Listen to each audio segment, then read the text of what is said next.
voilà, nous sommes de retour avec notre très chère Armande pour parler de l'hypersensibilité. On va quitter les sensibilités pour aller dans une autre sensibilité. On va mieux comprendre les sensibilités, mais plus encore l'hypersensibilité. Du coup, j'aimerais poser la question, quand on parle d'hypersensibilité, qu'est-ce que vous pensez à quoi directement? Emily, play jouer na. Dawe. Moi, je pense à quelqu'un qui pleure vite. Oui, qui pleure vite et qui ressent les choses d'une manière forte et qui n'arrive pas à se retenir. Voilà, donc c'est ce à quoi moi je pense. Hein. Mais je sais qu'il y a d'autres contours. Okay. Quelqu'un d'autre Oui, bon, je crois que l'hypersensibilité peut être psychologique ou morale et aussi physique en fait. Quelqu'un qui, on peut parler d'hypersensibilité à la lumière aussi. Et bien, bon, voilà, ça peut aller aussi dans ce sens. Okay.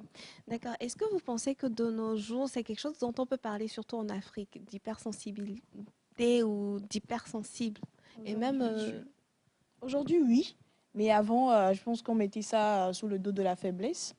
Mais aujourd'hui, avec l'évolution des choses... Donc, ce n'est pas une faiblesse. Non, moi je pense non. Être quelqu'un d'hypersensible, c'est pas une faiblesse. Je ne pense pas. Moi, je pense que même jusqu'à aujourd'hui, on ne peut pas mettre ça en Afrique. Hein, parce que l'hypersensibilité, on se doit en réalité, avec nos valeurs et tout, d'être fort. Donc, l'hypersensibilité, la sensibilité, d'accord. Mais l'hypersensibilité, trop pleurer, trop se mettre en colère pour un petit truc, c'est comme ça, moi, je le comprends. Trop à fleur de peau. Ouais, vulnérable tout le voilà, temps. on ne l'accepte pas forcément comme ça, même jusqu'à nos jours. Mais vu que nous sommes des humains, on doit prendre ça en compte. Oui. Parce que des fois, on a tendance à se dire, bon, on est fort, mais intérieurement, ce qui se passe, on voit, c'est quand la personne, on retrouve la personne un jour pendue à un arbre, qu'on se dit que il souffrait vraiment. Vraiment, effectivement. Donc, en fait, Monsieur Vignon l'a dit tout de suite, avec nos valeurs, etc., en Afrique, on se dit qu'on se doit d'être fort, mais il faut savoir que les hypersensibles naissent comme ça, en fait. C'est vraiment, ils viennent comme ça, ils sont nés comme ça. Donc, ils sont soit hypersensibles physiquement, donc comme Monsieur Ama le disait tout de suite, à la lumière, au bruit sonore et à plein d'autres choses, ou hypersensibles émotionnellement. Et encore d'autres peuvent présenter toutes ces caractéristiques en même temps. Donc, il faut vraiment savoir que même en Afrique, on a des personnes qui naissent comme ça. Ce n'est pas des trucs de blanc, mais franchement, les enfants, ils viennent comme ça. Et que c'est très important d'apprendre à gérer avec eux. Donc, parfois, on va se dire, oui, il pleure trop vite. Non, elle prend ceci à tel degré. Voilà, ou par exemple une personne qui dit « Ah, vous êtes en train de faire trop de bruit, moi je n'aime pas ça » ou « Éteins-moi la lumière », tout ça. Ce sont des personnes vraiment qui le ressentent intensément, comme Madame Émilie l'a dit. Elles ressentent tout de façon très, très intense et tout. Mais ce n'est pas une faiblesse par contre, parce que ça leur permet de comprendre le monde à une certaine dimension. C'est vrai que la partie où ça devient une faiblesse, c'est cette partie-là où elles arrivent en fait à trop agir en fonction de leurs émotions.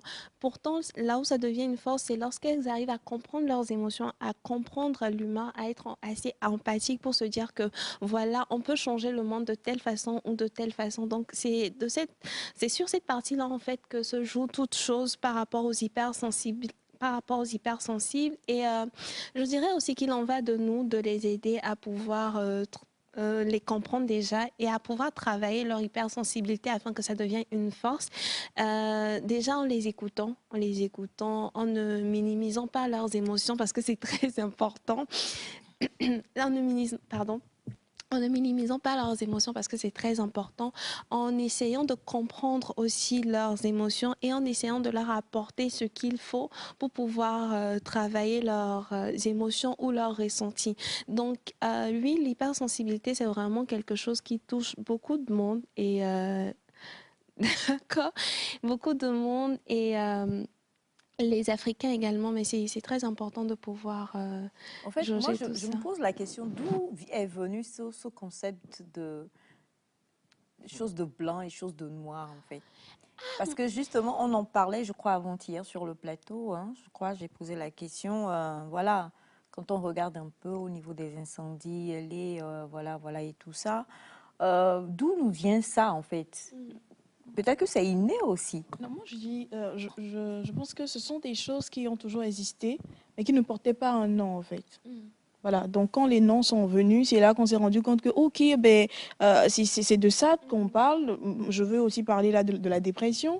Voilà, il y a toujours eu des gens dépressifs hein, chez nous, il y a toujours eu ça, mais on ne savait pas que c'est ça qu'on a appelé la dépression. Maintenant, l'appellation et comment ça a été présenté, et ceux qui ont été comme des premiers exemples, comme c'était des blancs, on se dit, non, mais ça, ce sont des choses de blancs, mais si on a le même sang qui coule dans nos veines, ce sont des réalités qu'on doit considérer. Peut-être que c'est la connotation qui diffère et que nous, dans notre culture, par rapport à comment nous voyons les choses, on doit trouver aussi d'autres noms. Voilà, c'est comme on dit village et de l'autre côté c'est campagne. Alors que franchement c'est la même chose. Hein. Donc oui, ce sont des choses qui existaient, qui existeront. Mais il faille maintenant que nous puissions trouver les bons mots par rapport à nos connotations pour que ça soit accepté en fait. Et j'aimerais juste terminer que voilà, c'est tellement important à prendre en compte que le lundi dernier, c'était la journée internationale de l'hypersensibilité. Es-tu hypersensible? À suivre. Épisode 2. D'accord. Monsieur Ama, hypersensible? Non, non. En tout cas, vous, vous, quoi, Walimé? Sensible, Walimé, connaissez les jouets, tout ça. Ok, moi je le suis.